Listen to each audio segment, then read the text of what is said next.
it's so great to have a chance to speak with you about this wonderful film. And what I'd like to do is just kind of warm up with some word association, if that's okay with you. Oh gosh, all right. So you can I'll do try. this. It's You the can end do of the this day. as yourself, as professional actress, All right. or as how you would respond as your character. Oh wow. I Okay. think the first word I want to toss out is glam. Me. That's sister.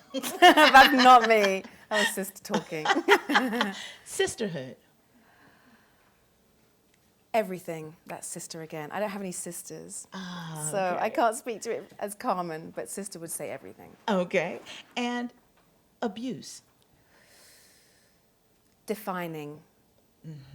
That's again sister. Sister finds who she is. Sadly. Right. Yeah. She goes through so much, and it really sort of makes her who she is. Feel so dirty, but stay so clean, 'cause I'm the man. Yeah, y'all like that, huh? Make you want to dance, huh? Get it, mama. I'm gonna get it. And you will too. Keep dancing like that, you bring home some kids you can't feed. That's Tammy Anderson. She's smoking hot. She got 2 sisters, and they can all sing. My name is Stix. Sparkle. That's your song? You wrote that? Only if you thought it was good. Girl groups are hotter than ever right now. You should be together singing. My mom used to sing professionally. Maybe you be like your mama, never reach your goals. But don't fall short because you can't admit that you want it. We're coming up next to the stage. Just going out there and look pretty. But this isn't what we rehearsed. I know what I'm doing. Sister and her sister. Where in the world did you get those church dresses? Get this man a drink, he's gonna need one. This is Stephanie Renee, and we are on set today with Reelblack TV speaking to Carmen Ejogo, who is Sister Williams in the remake, the new blockbuster, summer blockbuster remake of the movie Sparkle. Welcome to Philadelphia. Thank you. What I think is really wonderful is that with this film, there's a film that is endeared to the hearts of many who have seen the original.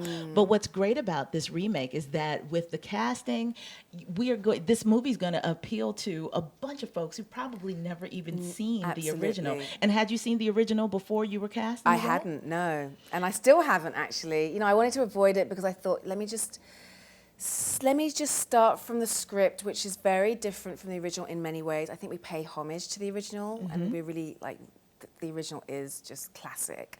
But we also wanted to do something fresh and different. We've changed the time frame. The original was in the 50s in Harlem. Now we're in the 60s in Detroit. So there are real shifts that we've made. And I just thought it was important if I was going to really make Sister a new iconic character, I couldn't be doing an imitation of Lynette McKee's great performance in the original. So I thought, let me just not see it until I've done it, moved on. So I look forward to getting to see her version one day, and I'm hopefully going to meet her at the premiere. Lovely. Yeah, oh, that's going to be great. There. Yeah, that's a photo op.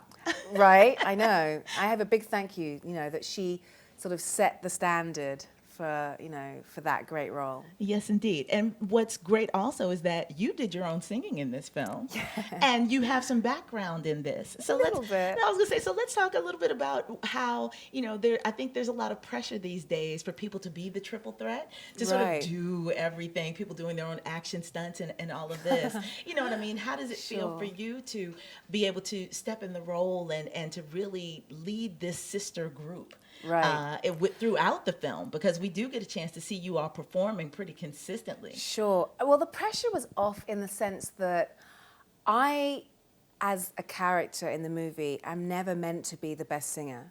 You know, that's Sparkle. The movie wouldn't make sense if I was the big voice throughout the movie and then Jordin comes along and tries to beat that. You know, the fact that I'm more about being sexy and it's more about charisma and a sultry kind of take on the songs that Sister brings, I think was an appropriate space for me to inhabit. And as for the triple threat, you know, I'm never surprised when you've got actors that are actually good at singing or singers that can act a bit, or, you know, I feel like when you're creative, it can sort of move in different areas. There are some great actors who are like amazing painters. You know, that just doesn't surprise me actually on some level, because, you know, artistry is artistry. You either see the world through creative eyes or you don't. And so, so it was fun giving it a go. And but I left the real the real vocal chops to Whitney and Jordin and CeeLo. Yeah, we got a lot of, and Guapale, we've got some great singers in the movie. Yeah, I was going to say but it felt like there was a lot of camaraderie on the set with the mix of all of the different artistic talents that people display within the context of that. Is it easier to explore some of those fun connections that you have as actual people when it's a period piece, so that you don't necessarily have that contemporary, maybe competitive edge that you would find if it was set in modern day? That's interesting, because there's something to that, in that we were all on this kind of magical mystery tour back in history. We'd go into the makeup trailer looking like we normally do. We'd then blast the 60s music. We'd be sitting in the chair, just sort of like having the makeup done in the hair. And then by the time we were done, we'd look in the mirror and we'd be this girl group. Yeah. I mean, that's kind of crazy and fun, and that sort of transformation, because it's a period piece, is kind of a rare experience that definitely brings out the fun in the moment, for sure. So it's a good point. And within the context of the young ladies who play your sisters, Tika, Sumpter, and Jordin Sparks, the level of sisterhood that you all get a chance to display in this film isn't something, unfortunately, that we see very often in films in general. Usually we have sexy black female lead, and then everyone else is kind of a secondary character. But you all really, the dynamics between sisters is integral to this particular story. How was it to be able to see, the real world and real life challenges along with the idea of going to med school or trying to be a songwriter and really establishing oneself in the career? I mean, I think that the complexity of the characters throughout the entire movie, but certainly the three sisters, was what most appealed to all of us as actors. It's not very often that you get to see that kind of nuanced personality in one female character. Exactly. Three, and then add on top of that Whitney's character, which is really layered, and the guys. What I'm really excited about in terms of feedback of people seeing this movie is that people are really responding to the performances, and that is a testament to the strength of the writing, and the fact that there really has been time taken to appreciate the fact that these need to be three-dimensional characters, and we don't get to see that enough on the screen. Right.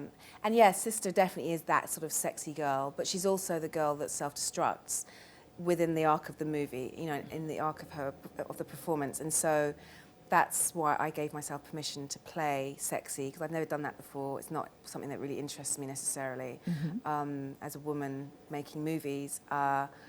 But the fact that that's what becomes her unraveling is what made it worth doing. Yeah.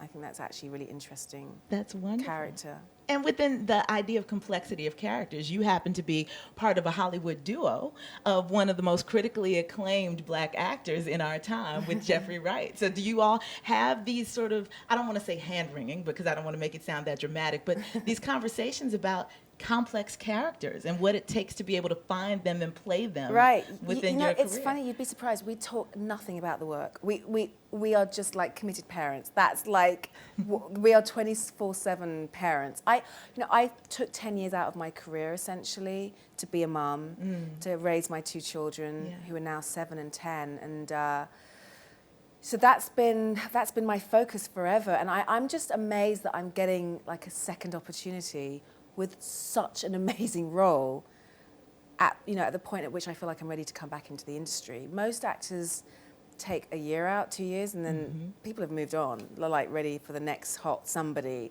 The fact that at this point in my life, I'm able to have given my best to motherhood, and I continue to do that, but that I can now have enough energy and time to also devote back to my career, I'm just totally over the moon. Absolutely. Well, Carmen Ejogo, it's been a pleasure. Much success to you in what we are sure is going to be a great summer blockbuster you have on your hands here with Sparkle.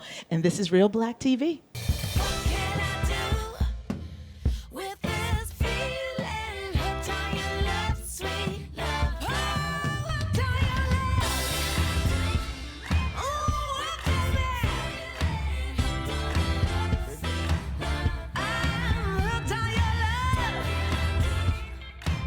With